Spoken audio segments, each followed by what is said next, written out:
Hi and welcome to the natural language processing course. मैं हूं फहद हुसैन और उम्मीद करता हूं आप बहुत अच्छे मिजाज में होंगे। प्रीवियसली सेशंस पे हमने मशीन लर्निंग के क्लासिफिकेशन मॉडल को डिफरेंट वे से अपने स्पैम और हैम क्लासिफायर डेटा पर इस्तेमाल किया और मल्टीपल मॉडल के बेस पर हमने मल्टीपल एक्यूरेसी रेट देखी और आई एम प्रीटी श्योर कि उसके बेस पर हम बहुत बेहतर तरीके से ये समझ चुके हैं कि हम एनएलपी के अंदर किस तरह से क्लासिफिकेशन को मशीन लर्निंग के थ्रू इस्तेमाल कर सकते हैं। इस सेशन के अंदर हम क्लासिफिकेशन को ही इस्तेमाल करेंगे, लेकिन इस वक्त जिस टेक्निक को हम इस्तेमाल करेंगे वो NTLK लाइब्रेरी के बेस पर होगी और साथ ही साथ हमारे पास जो डेटा सेट होगा वो एक रेस्टोरेंट रिव्यू के बेस पर होगा।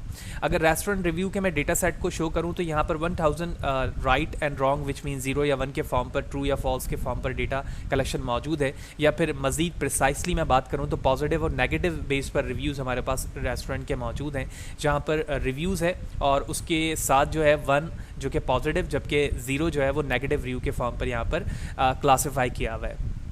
लिहाजा हम डिफरेंट क्लासिफिकेशन मॉडल को इस्तेमाल करके देखेंगे कि डिफरेंट क्लासिफिकेशन मॉडल पर हमारे इस डेटा सेट की क्या एक्यूरेसी रहती है।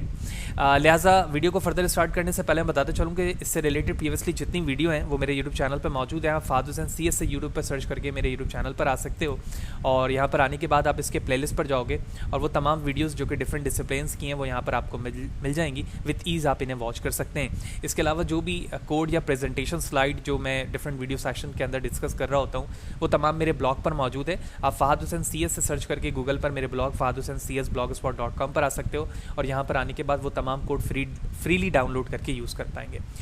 लिहाजा अगर यूट्यूब चैनल पर नए और चैनल को सब्सक्राइब नहीं किया तो चैनल को ज़रूर सब्सक्राइब करें ताकि अपकमिंग वीडियोज़ के हवाले से आपको बर वक्त जानकारी मिले और इसी तरह की लेटेस्ट और नई टेक्नोलॉजी से रिलेटेड चीज़ें आप बर वक्त और आसानी के साथ सीख सकें। तो इस वक्त हमारे पास कोल ऐप की ऑनलाइन ID पर चंक ऑफ कोड टॉप पर मौजूद है और एज़ यूजुअल ये कोल ऐप का अपना इंटरनल कोड है जिसके ज़रिए से आप अपने लोकल मशीन से किसी फाइल को इंपोर्ट कर सकते हैं। तो जो अभी मैंने एक्सेल की शीट पर आपको टैब सेपरेटेड फाइल दिखाई थी रेस्टोरेंट रिव्यू की, मैं यहाँ पर उसे इंपोर्ट करूँगा। लिहाजा शिफ्ट एंटर टू एग्जीक्यूट करते हैं और उसके बाद हम यहाँ पर अपनी मशीन के पिक्चर फोल्डर से रेस्टोरेंट रिव्यू .tsv यानी टैब सेपरेटेड फाइल को मैं इंपोर्ट करूँगा। उसके बाद दूसरे चंक में हमने यहाँ पर numpy, मैटप्लॉटलिब और pandas को इंपोर्ट किया है और उसके बाद आप यहाँ देख रहे हो कि मैंने अपनी फाइल का जो नाम है रेस्टोरेंट रिव्यू उसे मैंने इंपोर्ट किया। डेलिमिनेटर विच मीन जो टैब के साथ डेटा सेपरेट हुआ हुआ है, यही वजह है यहाँ पर मैंने टैब का इस्तेमाल किया है /t। और कोडिंग के लिए यहाँ पर 3 लिखने का मकसद ये है कि अगर आप ओरिजिनली डेटा को देखो, ठीक है, अगर मैं तुम्हें ओरिजिनली डेटा दिखाऊँ तो डिफरेंट जो डेटा है हमारे पास विच मीन जो रिव्यूज़ हैं वो इन्वर्टेड कॉमा में मौजूद हैं, सिंगल कोटेशन से मौजूद हैं, इसी तरह से 3 कॉमास मौजूद हैं। तो डिफरेंट व्यूज़ में लिखने का तरीका यूज़र का जो डिफरेंट है, यही वजह है कि हमने डेटा सेट को यहाँ पर कोड के फॉर्म पर भी रीड करवाया है ताकि जब मैं डेटा को देखूं तो वो जो इन्वर्टेड कॉमा है वो बेहतर तरीके से रीड किया जा सके रेस्टोरेंट रिव्यू अंडरस्कोर रिव्यूज़ के इस डेटा सेट से। लिहाजा मैं इस डेटा सेट को इंपोर्ट करने के बाद इसके हेड को प्रिंट करवाता हूँ विच मीन जो 5 स्टार्टिंग के डेटा पॉइंट होंगे वो विजुलाइज हो जाएंगे और आप यहाँ पे देख रहे हो कि रिव्यूज़ एंड लाइक के नाम से 2 हमारे पास कॉलम है जिसमें तमाम पॉजिटिव या नेगेटिव रिव्यूज़ हैं और इसको यहाँ पर 0-1 से रिप्रेजेंट करके दिखाया गया है। अगर मैं टोटल लेंथ शो करूं तो इसके लिए आप यहाँ पर देख रहे हो कि मैंने लेंथ लिखकर अपने डेटा सेट को कॉल किया हुआ है और जो total number of the quantity है 1000 वो यहाँ पर आ रही है। Data set dot is null का सम मैं देखना चाह रहा हूँ कि कितने यहाँ पर नल एट्रीब्यूट मौजूद हैं विच मीन रिव्यूज़ तो उसमें उसका एरिया तो हो लेकिन वो एम्प्टी हो, कुछ भी ना लिखा हुआ हो। तो उन चीज़ों को हम देखने के बाद यहाँ पर सम करके देखना चाह रहे हैं ताकि मैं विजुलाइज करके देख सकूँ कि रिव्यूज़ लाइक्ड में या फिर टेक्स्ट में हमारे पास कोई एम्प्टी सेल है तो बिल्कुल नहीं है, 0-0 दोनों जगह लिखे आ रहे हैं। अब बारी आती है सबसे इंपॉर्टेंट पार्ट की जहाँ पर हम अपने डेटा को क्या करेंगे, क्लीन करेंगे, ठीक है, जो बहुत ही इंपॉर्टेंट पार्ट है। प्रीवियस सेशन तक जहाँ पर हमने साइकिट-लर्न को इस्तेमाल किया था और वहाँ पर आपने देखा था कि हमने वेक्टराइजर TF-IDF ट्रांसफार्मर का इस्तेमाल किया था वहाँ पर और उसके ज़रिए से हमने डेटा को क्लीन किया था, जबकि हम यहाँ पर NLTK लाइब्रेरी को इस्तेमाल करेंगे जो कि NLP की सबसे एक पावरफुल लाइब्रेरी में से एक है और उन्हीं के बेस पर हम काम करेंगे। लिहाजा सबसे पहले हम क्या करते हैं, जो हमारे पास रिव्यूज़ हैं, जैसे आप यहाँ पर रिव्यू देखो, अगर फर्स्ट को हम इसके बेस पर काम करेंगे ताकि बाकी तमाम जितने आने वाले नीचे रिव्यूज़ हैं उस पर भी ये तमाम एप्लीकेबल हो। लेकिन सबसे पहले टारगेट करते हैं रिव्यू 1 को। रिव्यू 1 पर आप देख रहे हो कि सबसे पहले यहाँ पर वॉव के बाद जो है डॉट डॉट डॉट 3 टाइम लिखा हुआ है, ठीक है। इसके बाद जो है प्लेस के बाद फुल स्टॉप लिखा हुआ है। तो हमें सबसे पहले डेटा प्री प्रोसेसिंग के पार्ट पर ये करना है कि जितने अल्फ़ाबेट्स बेस वर्ड्स हैं, आइदर वो कैपिटल में हो या स्मॉल में हो, सिर्फ और सिर्फ रिव्यू में वो ही पार्ट रहे। इसके अलावा जितने अदर्स चीज़ रिव्यूज़ में अगर लिखे गए वो वहाँ से क्या हो जाए, रिमूव हो जाए। लिहाजा इसके लिए मुझे एक रेगुलर एक्सप्रेशन की ज़रूरत होगी जिसके बेस पर मैं वहाँ पर अपने पैटर्न को डिफाइन करूँ कि यहाँ पर क्या क्या चीज़ें रहनी चाहिए। लिहाजा इसके लिए मैं प्री प्रोसेसिंग के पार्ट पर आता हूँ और यहाँ पर आने के बाद सबसे पहले मैंने इंपोर्ट किया रेगुलर एक्सप्रेशन को। उसके बाद हम एक वेरिएबल बनाते हैं रिव्यू के नाम से और इसके अंदर मैंने कहा रेगुलर एक्सप्रेशन विच मीन रे डॉट सब, और इस स्मॉल ब्रैकेट के अंदर मैं एक्सप्रेशन को डिफाइन करूँगा। तो एंगल ब्रैकेट, लार्ज ब्रैकेट के अंदर एंगल, और उसके बाद मैंने बताया A-Z और उसी के साथ कैपिटल -A-Z लिखा, विच मीन स्मॉल ABCD या फिर कैपिटल A-Z के जितने वर्ड्स हैं वो ही हमारे पैटर्न का पार्ट रहेंगे। उसके बाद मैंने ये कहा कि जितने भी वर्ड्स होंगे उसमें सिंगल स्पेस होना चाहिए हर वर्ड्स में, और उसके बाद हम अपने डेटा सेट के हवाले से बताएंगे कि एक्चुअली ये जो मैं पैटर्न बना रहा हूँ रेगुलर एक्सप्रेशन का वो मैं किस में अप्लाई करना चाह रहा हूँ। तो इसके लिए मैंने लिखा डेटा सेट, उसके बाद जिस एट्रीब्यूट पर हम इस्तेमाल कर रहे हैं उसका नाम है रिव्यू, ठीक है। और किस एट्रीब्यूट पे रिव्यू के इस्तेमाल करना चाह रहा हूँ, मैंने कहा जो फर्स्ट एट्रीब्यूट है जीरो इंडेक्स में, क्योंकि जगह अगर आप ऊपर हेडिंग देखो तो ये रिव्यू है और इस रिव्यू के जीरो इंडेक्स पर ये वर्ड मौजूद है जिसमें मैं इस वक्त अप्लाई करना चाह रहा हूँ। लिहाजा ये लिखने के बाद मैं इसे एग्जीक्यूट करता हूँ और एग्जीक्यूट करने के बाद okay, data set is not defined,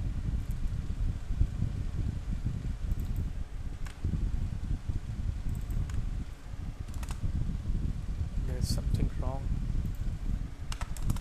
और जब मैंने इसको एग्जीक्यूट किया तो आप देख रहे हैं कि इट्स सक्सेसफुली एग्जीक्यूटेड। और उसके बाद अगर मैं रिव्यू इस वेरिएबल को देखूं जिसमें हमारा फर्स्ट एट्रीब्यूट मौजूद है, तो आप देख रहे हैं कि जो प्लेस के बाद फुल स्टॉप था वो भी जा चुका है और वाओ के साथ जो 3 टाइम डॉट लिखा था वो भी रिमूव हो चुका है। तो सबसे पहले प्री प्रोसेसिंग के पार्ट पर हमने इस चीज़ को हैंडल कर लिया कि हम किस तरह से रेगुलर एक्सप्रेशन के पैटर्न को इस्तेमाल करते हुए क्लीन कर सकते हैं। दूसरी इंपॉर्टेंट बात, अगर आप रिव्यू के वेरिएबल में देखो तो यहाँ पर कुछ कैपिटल अल्फ़ाबेट्स भी मौजूद हैं और स्मॉल भी हैं। तो हम सबसे पहले जब प्री प्रोसेसिंग कर रहे होते हैं तो हमारी कोशिश ये होती है कि जितने वर्ड्स हैं हमारे पास वो सारे स्मॉल में आ जाए। लिहाजा इसके लिए हम रिव्यू को लोअर में कन्वर्ट करेंगे। तो मैंने कहा रिव्यू डॉट लोअर, और उसके बाद मैं इसे एग्जीक्यूट करके जब मैं रिव्यू को देखूंगा तो all words converted into small alphabets, that's great. उसके बाद हमें अपने वर्ड्स को स्प्लिट करना होगा। स्प्लिट से मुराद ये है कि जो वाव है, लव्ड है, दिस है, प्लेस है, इन तब सबको अलग अलग चंक ऑफ वर्ड्स में हमें कन्वर्ट करना है, ताकि उसके बाद मैं इसके अंदर पोर्टर स्टेमर को इस्तेमाल कर सकूं और उसके बेस पर एक लिस्ट कलेक्शन पे वैल्यूज़ को बना सकूं। और उसके बाद फिर स्टॉप वर्ड्स की बात होगी जिनको हमें रिमूव करने की ज़रूरत होती है। लिहाजा स्प्लिटिंग करने के लिए हम लिखते हैं रिव्यू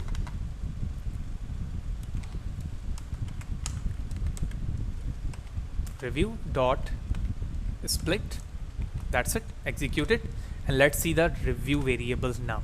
और अब आप देख रहे हो कि जो हमारे पास अल्फ़ाबेट्स मौजूद थे जो कि वर्ड्स के फॉर्म पे थे, वाव, लव, दिस, वाव के साथ कुछ स्पेस भी था, वो स्पेस स्प्लिट होने की वजह से ख़त्म हो गए। जब ये स्पेस ख़त्म हो गए, अब मैं क्या करूँगा, इसमें स्टेमर का इस्तेमाल करूँगा, पोर्टल स्टेमर का, जिसके ज़रिए से हम अपने वर्ड्स में से क्या करेंगे, स्प्लिटिंग करेंगे, स्टॉप वर्ड्स को भी हटाएंगे और उसके बाद इन तमाम कलेक्शन ऑफ वर्ड्स को तमाम रिव्यूज़ के इंडेक्सेस पर इस्तेमाल करके उसे एक जगह सेव करेंगे। लिहाजा स्प्लिट करने के बाद अब हमारी बारी ये है कि हम इस पर स्टेमिंग इस्तेमाल करें। पोर्टल स्टेमर के हवाले से मैं ऑलरेडी बता चुका हूँ कि पोर्टल स्टेमर क्या है। लिहाजा इसके लिए हम अप्लाई करने से पहले उसे इंपोर्ट कर लेते हैं। तो मैंने लिखा इंपोर्ट NTLK, और उसके बाद हमने NTLK से स्टॉप वर्ड को भी इंपोर्ट करना है क्योंकि उसकी ज़रूरत भी हमें पड़ने वाली है। NLTK डॉट डाउनलोड, किस चीज़ को हमें डाउनलोड करना है, स्टॉप वर्ड्स को, वो हमने किया। और one of the important concept is NLTK dot stem dot portal, और इस पोर्टल से हमें पोर्टर स्टैमर को इंपोर्ट करना है। पोर्टल स्टैमर हमारा इंपोर्ट हो गया और उसके बाद हम इसके इंस्टेंस को यहाँ पर क्रिएट करेंगे एज लाइक दिस।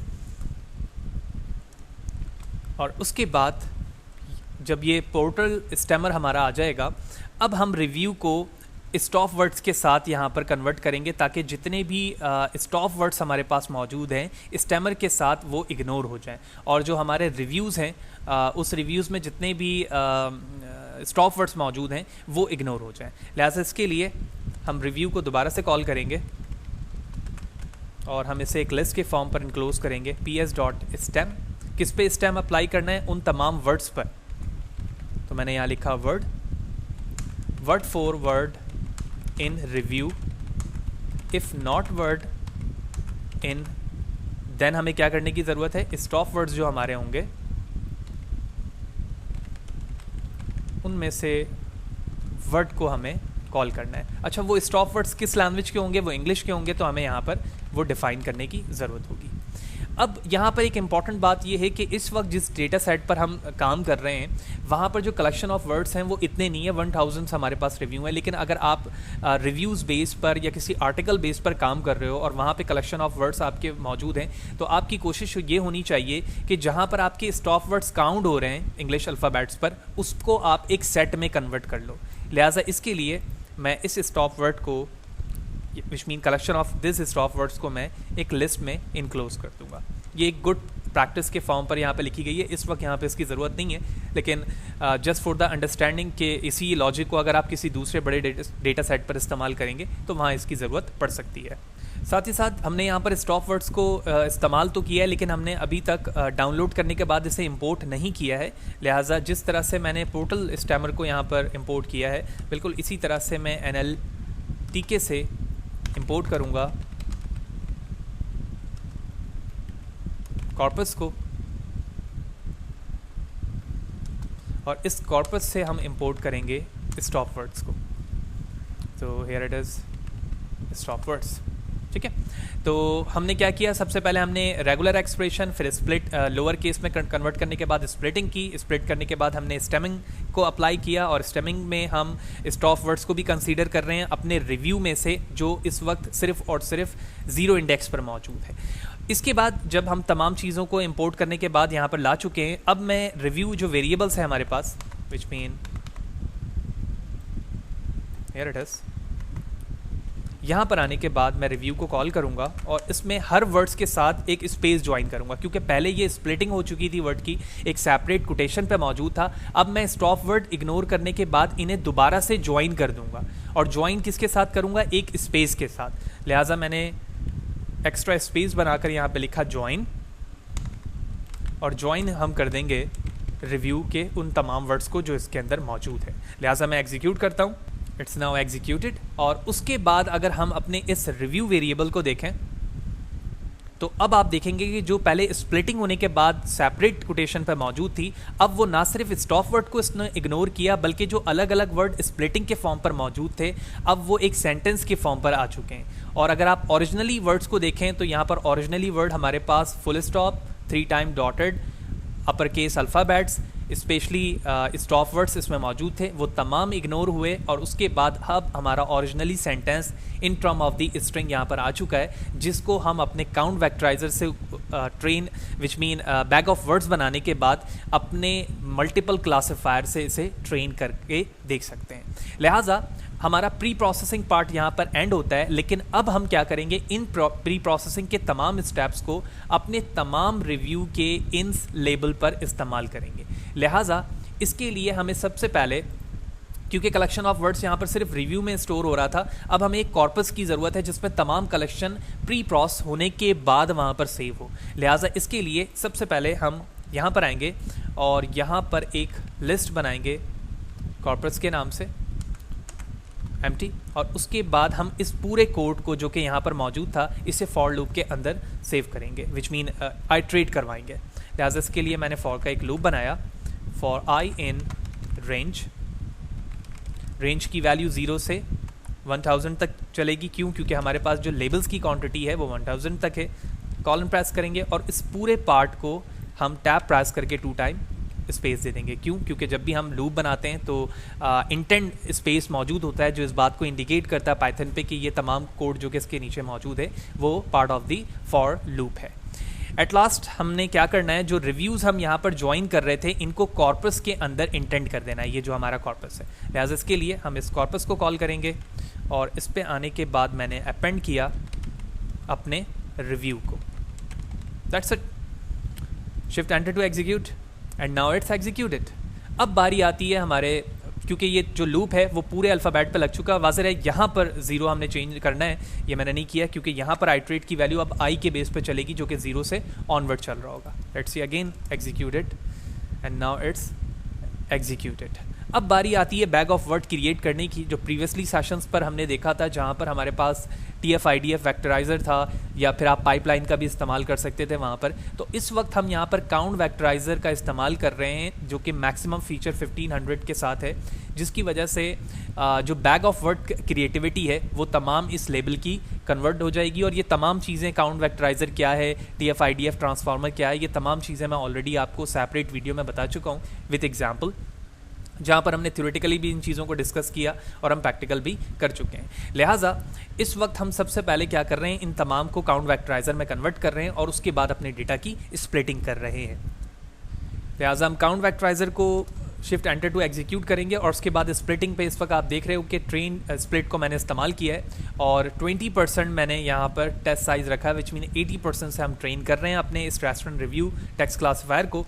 स्प्लिट करेंगे और उसके बाद यहाँ पर मैंने कमिटेड पर डिफरेंट अपने उन मॉडल्स क्लासिफिकेशन को लिख रखा है जिनको हम ऑलरेडी डिफरेंट यानी SMS स्पैम और हैम पे भी इस्तेमाल कर चुके हैं। इसके अलावा जो मशीन लर्निंग के हमारे ट्यूटोरियल लिस्ट है जिसके अंदर मैं ऑलरेडी ये तमाम चीज़ें ब्रीफली बता चुका हूँ, वो तमाम यहाँ इसके प्लेलिस्ट पर मौजूद है, आप इसे वॉच करके देख सकते हैं कि ये क्या है और किस तरह से इस्तेमाल होता है। तो मैं एक एक करके तमाम चीज़ों को यहाँ पर परफॉर्म करता हूँ कि साइकिट लर्न के सपोर्ट वेक्टर क्लासिफायर पर एक्यूरेसी क्या रहती है, नाइफ बेस्ड गॉशन NB पे क्या रहती है, नाइफ बेस्ड मल्टीनोमियल पे क्या रहती है, के नेबर्स क्लासिफायर पे क्या रहती है और इसी तरह लॉजिस्टिक रिग्रेशन पर इसकी एक्यूरेसी क्या रहती है। आई एम प्रीटी श्योर कि मल्टीनोमियल पर इसकी एक्यूरेसी सबसे ज़्यादा रहेगी क्योंकि मल्टीनोमियल डिस्ट्रीब्यूशन नाइफ बेस्ड के अंदर टेक्स्ट क्लासिफिकेशन पे ही ज़्यादा बेहतर काम करता है और इस वक्त हम टेक्स्ट क्लासिफिकेशन पे ही काम कर रहे हैं, तो यहाँ पर इसकी एक्यूरेसी बेहतर आ सकती है। लेकिन सबसे पहले हम सपोर्ट वेक्टर क्लासिफायर को इस्तेमाल करते हैं, तो मैं अनकमेंट करूँगा और आप देख रहे हैं कि SVC को मैंने यहाँ पर X ट्रेन और Y ट्रेन से ट्रेन किया है। तो हम एग्जीक्यूट करते हैं, शिफ्ट एंटर टू एग्जीक्यूट। उसके बाद मैं Y प्रेडिक्ट वेरिएबल में क्लासिफायर को यहाँ पर प्रेडिक्ट क्लासिफायर के ज़रिए से प्रेडिक्ट कर रहा हूँ और Y प्रेडिक्ट का जो वेरिएबल है इसमें हमारी तमाम जो है वो प्रेडिक्टेड वैल्यू होगी जिसके बेस पर मैं यहाँ पर क्लासिफिकेशन रिपोर्ट देख रहा हूँ। तो इसकी क्लासिफिकेशन रिपोर्ट देखें तो 0 पे 66 प्रिसीशन है जबकि 1 पे 89 प्रिसीशन है। कन्फ्यूजन मैट्रिक्स फॉर देखें support vector and 46 and 7 are the wrong prediction. और ओवरऑल एक्यूरेसी देखी जाए यहाँ पर सपोर्ट वेक्टर क्लासिफिकेशन से रिलेटेड तो इस वक्त 73 हमारी एक्यूरेसी है इस वक्त सपोर्ट वेक्टर क्लासिफिकेशन पर by using restaurant review data set. तो पहली चीज़ हमने यहाँ पर कॉल कर ली और मैं तमाम चीज़ों को अगर रिकॉल करूँ तो सबसे पहले हमने अपने डेटा सेट को इंपोर्ट किया। रिव्यू लाइक के फॉर्म पर 2 लेबल्स थे, लेंथ देखी और देखा कि कोई एम्प्टी तो नहीं है और उसके बाद हमने यहाँ पर टेक्निक को इस्तेमाल किया NLTK की लाइब्रेरी से और अपने डेटा को प्री प्रोसेस किया विच मीन क्लीन किया। क्लीन करने के बाद हमने इस पर काउंट वेक्टराइजर का इस्तेमाल किया बैग ऑफ वर्ड बनाने के लिए और उसके बाद हमने सपोर्ट वेक्टर क्लासिफिकेशन के ज़रिए से रिजल्ट देखा। अब हम दोबारा से इसे कमेंट करेंगे और उसके बाद हम यहाँ पर नाइफ बेस्ड गॉशियन के ज़रिए से देखते हैं कि इस पर क्या इफेक्ट पड़ता है। वाज़ेह है कि मैं कोई पैरामीटर ट्यून इस वक्त इस्तेमाल नहीं कर रहा, जो डिफ़ॉल्ट पैरामीटर होते हैं वही हम यहाँ पर रहने दे रहे हैं। आप अपने साइड से ज़रूर कोशिश करें कि इनकी पैरामीटर ट्यूनिंग करके भी मज़ीद एक्यूरेसी बेहतर करने की। तो गॉशियन को हमने यहाँ पर रन किया, उसके बाद प्रोडक्शन देखते हैं और उसके बाद हम क्लासिफिकेशन रिपोर्ट देखेंगे। Not bad. और अगर मैं 46 और 7 से देखूं तो यहाँ पर 42 and 12 है, जो थोड़ी सी जो रॉन्ग प्रोडक्शन थी वो ज़्यादा हुई जिसकी वजह से 73.5 का जो पहले एक्यूरेसी थी अब वो दोबारा सिर्फ 73 पर आकर रुक गई जो कि गॉशन से था। तो मैं इसको राउंड में ही लिख रहा हूँ 73%। That's it. उसके बाद हम इसी सेम डेटा सेट को नाइफ बेस मल्टीनोमियल पर इस्तेमाल करके देखते हैं, जो कि यहाँ पर 4th नंबर पे मौजूद है, और इसके ज़रिए से हम इसकी एक्यूरेसी चेक करेंगे। लिहाजा मैं इसे एग्जीक्यूट करता हूँ और उसके बेस पर हम प्रोडक्शन कन्फ्यूजन मैट्रिक्स देखते हैं। तो हमारी कन्फ्यूजन मैट्रिक्स में आप देख रहे हैं कि 77 एंड 76 की एक्यूरेसी है। कन्फ्यूजन मैट्रिक्स देखने के बाद अगर हम इसकी एक्यूरेसी देखें तो इस वक्त 76 की एक्यूरेसी हमारे पास मल्टीनोमियल के ज़रिए से आ रही है, which mean that is not bad. इसी तरह से हमारे पास के नेबर्स क्लासिफिकेशन है और लॉजिस्टिक रिग्रेशन है, इन दोनों को भी हम इस पर इस्तेमाल करते हैं।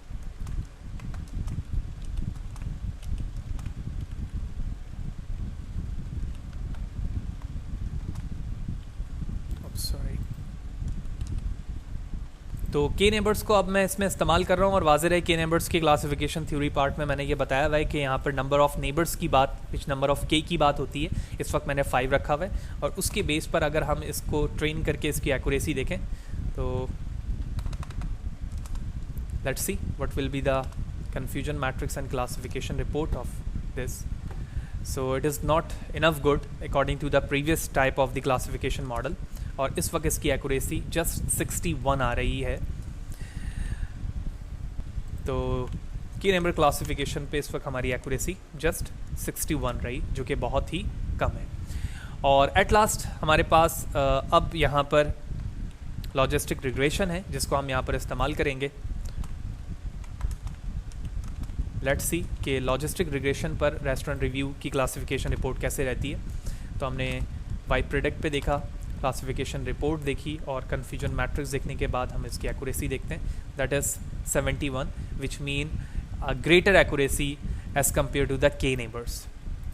तो दैट इज़ 71। तो ये हमारी ओवरऑल एक्यूरेसी रेट रही, जिसमें हमने 5 डिफरेंट क्लासिफिकेशन मॉडल को इस्तेमाल किया और उन पाँचों को पर हमने सेम डेटा की डिस्ट्रीब्यूशन रखी, और विच मीन जो स्प्लिटिंग पार्ट थी 80% ट्रेनिंग और 20% टेस्टिंग, और हम तीनों पाँचों के अंदर हमने डिफरेंट एक्यूरेसी को आते हुए देखा। जो सबसे ज़्यादा डोमिनेंट रहा यहाँ पर वो मल्टीनोमियल क्लासिफिकेशन रहा, जिसके अंदर हमारी एक्यूरेसी 76 की रही।